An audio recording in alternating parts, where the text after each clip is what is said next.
Okay guys, so we're going to take you through the lying hamstring curl here. So this exercise is excellent for working the hamstring muscles at the back of the thigh, okay? So this exercise, as I said, working the hamstrings, but what you're going to be doing here is lying face down, okay? So what Paddy's going to do is he's going to lie into position for me.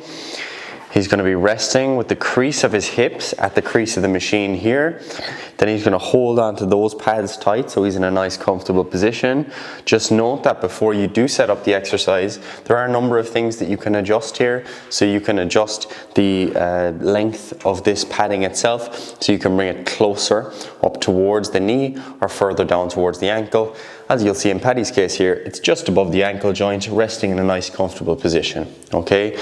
You can also adjust the position of your body, and you can adjust the starting point of this itself. So if I move the actual pad up and down, you can see the Paddy's going to be starting from a different position.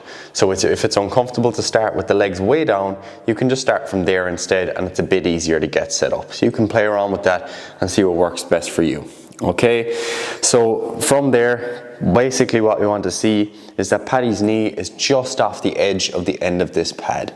So with the knee just off the end of this pad, you're going to be in line with a little red sticker on the inside here, which just indicates the axis of the machine. So with the knee in that position, the pad shouldn't be slipping around or anything, and you should be good to perform the exercise. So he's going to bring his heels up to that starting point, pressing against the pad, and then what he's going to do is bring his heels up towards his bum. So what we're looking for here is that you're keeping the hips pressed down throughout, so you're not letting them rise up. You're keeping your body flat on the bench.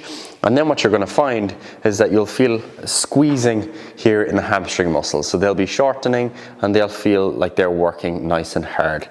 So throughout, keep your bum nice and tight, hips pressed in, back flat, body flat, and just control the repetition. So you don't have to come up all the way to touch your bum, but just as close as you can get when you're performing the exercise. If you're not able to get up at all, you're just able to do the bottom of the movement, it would be advisable to reduce the weight a little bit so that you can perform the full movement all the way up and all the way down. Okay, so again guys, just remember, set it up in such a way that's most comfortable for you. Support yourself when you're lying down by using those handles. Keep the hips pressed down and focus on those hamstring muscles, and you'll get a great training stimulus on those muscles at the back of the thigh, your hamstring muscles.